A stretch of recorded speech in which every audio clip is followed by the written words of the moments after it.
Sa mga nakalipas na linggo, sunod-sunod ang natagpuang mga palutang-lutang na sako sa karagatan ng Luzon. Ang nakababahala, ang laman nito, illegal na droga pala. Ganito ang naranasan ng ilang mangingisda sa Mariveles, Bataan. Imbis na isda, mga sakong puti ang kanilang nabingwit sa karagatan ng Masinloc, Zambales. At nang kanilang buksan, laman ito ang bloke-bloking shabu na nakasilid sa pakete na may label na dried durian at Chinese tea. Makalipas lang ang isang linggo, halos 4 na bilyong pisong halaga ng shabu din ang nakuha ng mga mangingisda sa karagatan ng Bulinaw, Pangasinan. Saan yung nakuha banda? Dito. Binuksan na namin siya, naka-shirt kasi ito para malaman. Pero wala kayong tinago ah. Andyan lahat. Andyan lahat. Siya po to sir, siya po. Pangalawang sako for the day.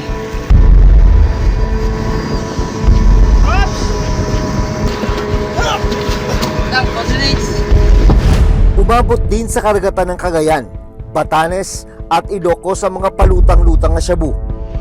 Ang tanong, bakit sunod-sunod ang mga natagpuang palutang-lutang na kontrabando sa karagatan ng bansa? At sino ang nasa likod nito? Di ba mas challenging sa inyo? Ang lawak ng binabantayan. Yes, it's more challenging. Kasi di mo alam tulad nga itong floating di mo alam kung saan napadpad yung iba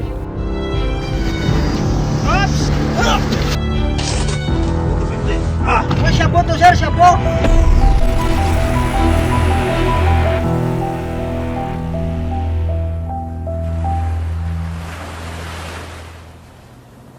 Habang pauwi na ang grupo ng mga mangingisda mula sa pangingisda sa Masinloc, Zambales, namataan daw ng mangingisdang si Larry, hindi niya tunay na pangalan, ang mga palutang-lutang na puting sako sa dagat. Uuwi po kami kasi wala na po kaming yelo, yung ice pangpaano sa isda. Kaya po, pauwi po kami, dumaan po kami doon, mga bandang alas 5:30.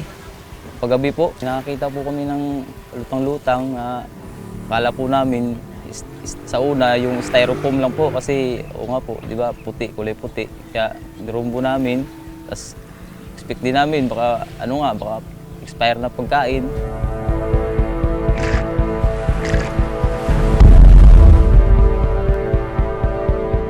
At nang kunin at buksadan ng grupo ang mga sako.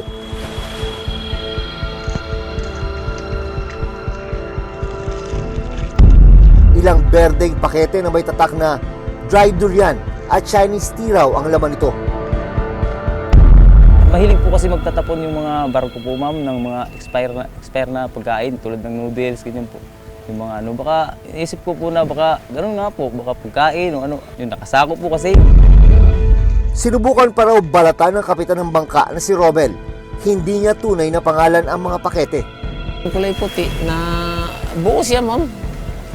Hindi siya durog, buo siya na parang yung kristal. Yung nga po sila, baka tawas daw po. Drawing siya na takuri, yung sa pakete. Pero English siya ma'am, pero may sign siya na Chinese. Pero yung may English niya nakasulat doon na special Chinese tea. Dito na raw nagsimulang maghinala ang grupo. Parang familiar sa kanila ma'am, na droga nga daw. Nag-decide na ako ma'am na ipatapon. Kasi nga delikado nga yung droga Sila ang ayaw ma'am, yung mga tao ko ayaw ipatapon na dalhin daw sa tabi para malaman kung droga pa talaga. Pero hinala rin namin talaga na droga yun. Kaya nilipat namin sa barge ma'am. Ang buo namin nakuha is 8 sakong buo bago yung pang-siyam nga yung nawarak na sako. Tapos may nadaanan po kami ma'am dito sa gilid, magkabila ang side. Hindi na namin yung nakuha, mga mahigit pa 20 sako pa. Pagdating sa kanilang bayan sa Mariveles, Bataan, inireport ni Larry at Kapitan Romel sa mga otoridad ang mga nakuha nilang palutang-lutang na sako sa dagat. Nandiyon to po ng alas 9 ng umaga, nagvoluntary po ako magpunta doon sa ma'am, sa Coast Guard. Sila po talaga yung ko ma'am na doon ko isusuko para malaman kung droga ba. Kasi sila naman po yung katuwang namin sa hanap buhay sa laot. Agad na inimbentaryo ng mga otoridad ang laman ng 9 na sako na nakuha ng grupo ng mga mangingisda. Sa pagsusuri ng Philippine Drug Enforcement Agency o PDEA, lumalabas na shabu ang laman ng mga pakete na natagpuang palutang-lutang sa dagat. Nasa 222 kilograms po ang approximate na bigat. Tapos nasa 1.9 billion ang estimated standard price. Binigyan natin sila ng police visibility sa area kung saan sila. At saka pinaigting po natin yung mga pagpapatrol sa mga coastal with the coordination ng Maritime Police Station at saka ng mga Coast Guard. Kasi baka sakali meron pang ibang mga items. Tinatayang aabot sa mahigit 1.5 billion pesos ang halaga ng mga natagpuang kontrabando sa karagatan ng Zambales. Ang grupo naman ng mga mangingisda na nag-turnover ng mga floating shabu sa otoridad, nakakuha ng pabuya mula sa kanilang lokal na pamahalaan. Malaki pong bagay, ma'am. Po, lalo pa ganito pong panahon. Doon po, sa pangbayad po sa utang, tapos binayad po doon sa nakuha po namin sa may-ari, yung pinag-iwan po namin sa pamilya bago po umalis dito. Palaot. Makalipas lang ang isang linggo, June 5, natagpuan din ng ilang mangingisda sa Bolinao, Pangasinan ang mga lumulutang na sako sa kanilang karagatan.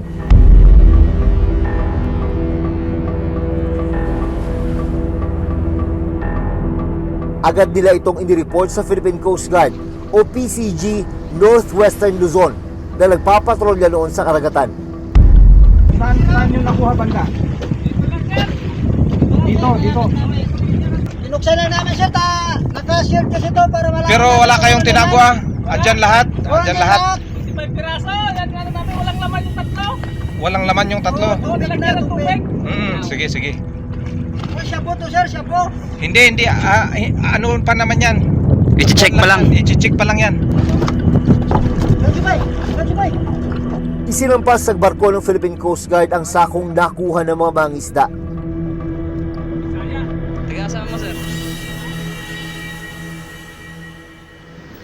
Pero sa patuloy na pagpapatrolya ng PCG sa karagatan, isang sako pa ang namataan nilang palutang-lutang sa dagat. Pangalawang sako for the day. Ay, di abot. Right na lang, Kap.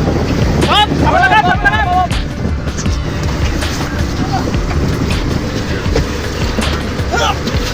Lang, coordinates.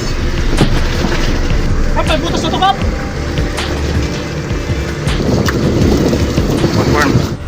Maya-maya pa, ilang mga palutang-lutang na sako pa ang papalapit sa kanilang bangka.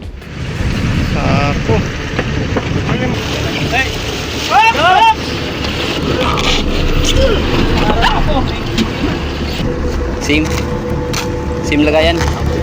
Okay. Sim. Yan. Parehas. Parehas. Okay. Gaya ng mga nabingwit na mga mangingisda sa Zambales, mga berdeng pakete rin ang laman ng mga sako. At nang buksan, ito ang tumambad sa mga otoridad. Sa parehong araw, ilang mangingisda pa ang nag-surrender ng mga sakong nakuha rin nila na palutang-lutang sa dagat.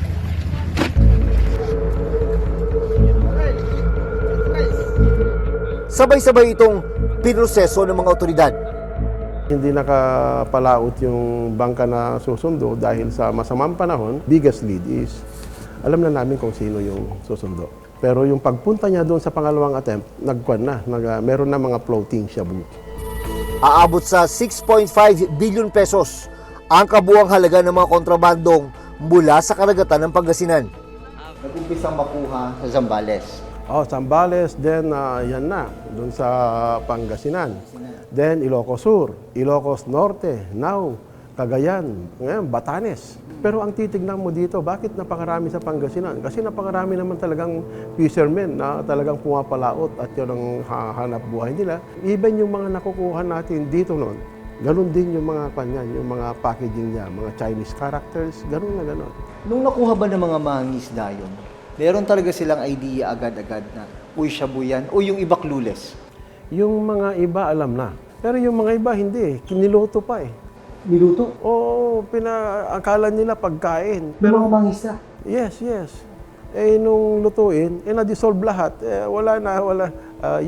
Doon na sila nagkaroon ng idea na tinawag sa PNP, tinawag doon sa barangay na ito. Nung makita ng packaging, parehas yan doon sa mga sinurrender. Doon lang sila nagkaroon ng idea. Ang kabuuang halaga ng mga nakuhang iligal na droga sa Ilocos umabot sa halos 435 million pesos. 400 million pesos naman ang halaga ng mga nasabat sa karagatan ng Cagayan. Pero hindi lang mga palutang-lutang na kontrabando sa karagatan ang nasabat ng mga otoridad.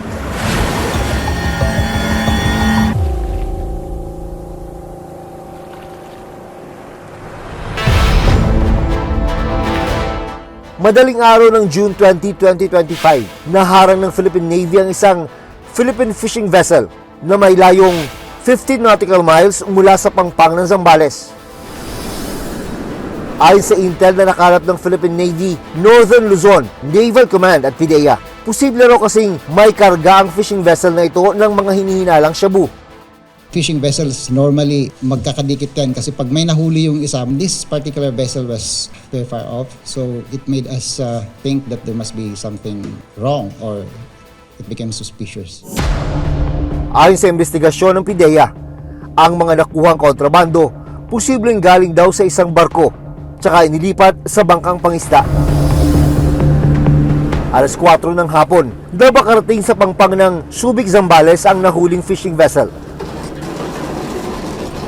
Dito na tumambad sa mga otoridad ang 50 sako na may lamang halos 1,500 kilos ng hinihinalang shabu na may market value na 10 billion pesos.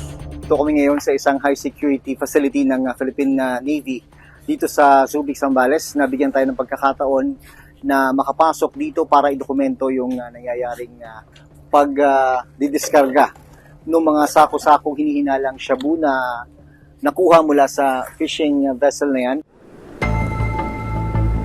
Naaresto ang isang foreign national na siya raw nagrenta ng bangka para gamitin sa drug smuggling. Kabilang sa mga nagsisecure dito sa area kung saan ginagawa yung pag-iimbentaryo sa nasabat na sako-sakong hinihinalang shabu ay ang mga tauhan ng Philippine Navy. Sa dami ng kakailanganing inventaryo ay naasahang aabutin pa ito hanggang bukas. At nang isa-ilalim na ng PIDEA sa field test ang ilang laman ng pakete. The initial test, it is positive for methamphetamine and amphetamine properties po. Ibig sabihin, positibong illegal na droga ang mga nakuhang kontrabando. Yun yung fishing boat na yan is ganun din siya tulad ng una. Talagang nirerentahan nila. Yung pagrerenta yan, meron din na din silang mga kakutsaba.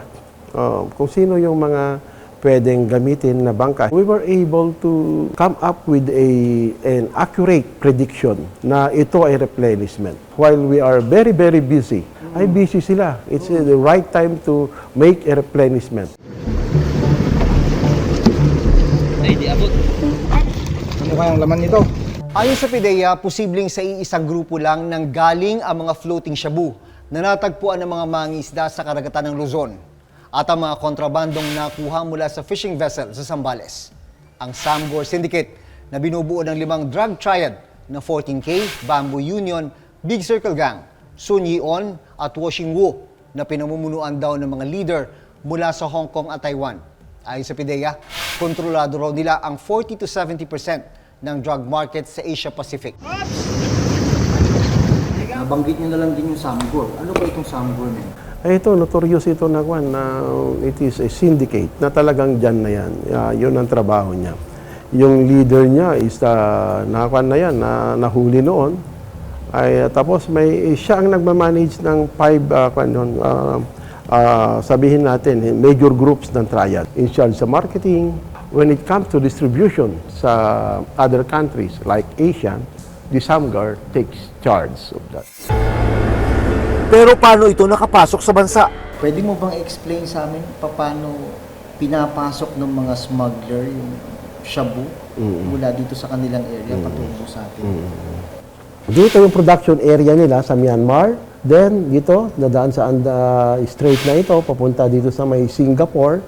And from Singapore, yan, papunta na dito sa ating West Philippine Sea. Then, dito na ako sasalubungin ng smaller ship kasi big ship yung kukuha dito. Smaller ship, yun na ngayon na magde-deliver dito sa atin. Apparently, hindi talaga nakapunta doon sa meet-up place itong bangka. Then, yung courier, wala na siyang choice kundi i-jettison o i-abandon na lang, itapon na lang yung mga karga niya. Mga shabu na dapat yun ang sasalubungin ng bangka.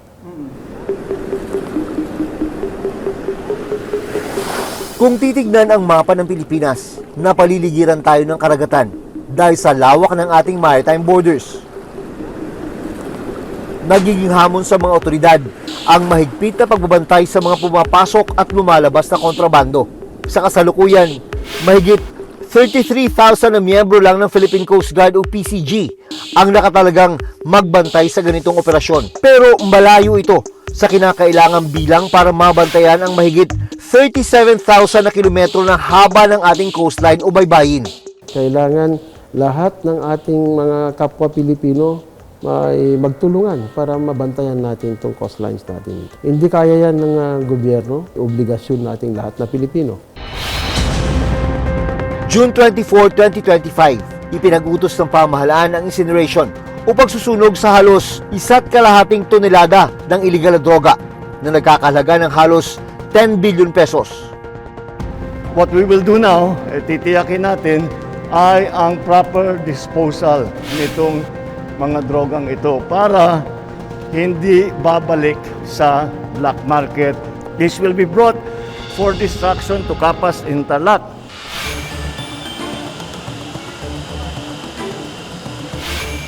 Ngayon ay araw ng Miyerkules, June 25. Nandito kami ngayon sa disposal facility sa Capas, Tarlac.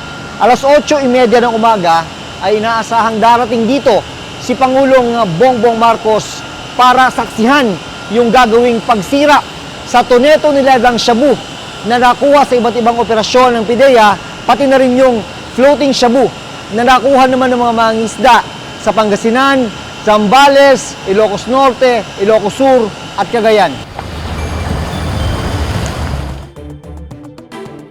Personal na sinaksihan ni Pangulong Bongbong Marcos ang pagsusunog ng mga kontrabando. Pupunta lang tayo rito dahil nais kong makita kung ano ba talaga yung buong sistema mula sa pagkahuli ng mga droga, tapos sa pag-testing, tapos finally pag-destroy sa mga nahuling drugs. Kaya dahil kailangan tiyakin natin na yung mga nahuhuling drugs ay talagang sinisira at wala nang pag-asa na bumalik pa na maibenta pa. Nandito kami ngayon sa isang disposal facility sa Capas, Tarlac kung saan susunugin yung mahigit 1.3 tons ng tinatawag na floating shabu. Ito yung mga droga na nakitang palutang-lutang sa mga karagatan ng Zambales, Pangasinan, Ilocos Norte, Ilocos Sur at Cagayan. Bilang bahagi ng standard operating procedure bago sunugin yung kumpiskadong droga, ay kailangan muna itong isailalim sa screening test. Kaya nandito ang mga chemist ng PIDEA. Changing color to red 4 means presence po ng marijuana. And the positive result would give a reddish color.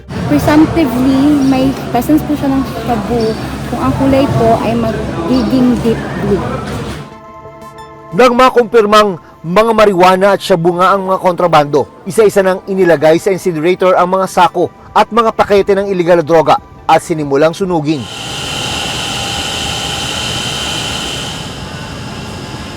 Ito yung incinerator na kung tawagin ay pyrolysis machine dito sa disposal facility dito sa Capas, Tarlac. Nasa loob niyan yung floating shabu. Di ba pang droga na nakumbiska sa iba't ibang operasyon ng PIDEA. Ang init niyan, nasa 700 degrees Celsius. Ang buong proseso, tatagal ng 10 oras. Yung sinira po natin kanina, yan po yung walang nahuli and wala ho na na-file na kaso.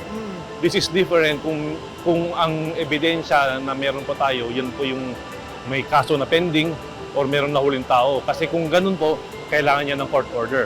Yung bultong sinira natin, yan po yung mga na-recover natin dyan sa baybayin ng western coast ng ating bansa.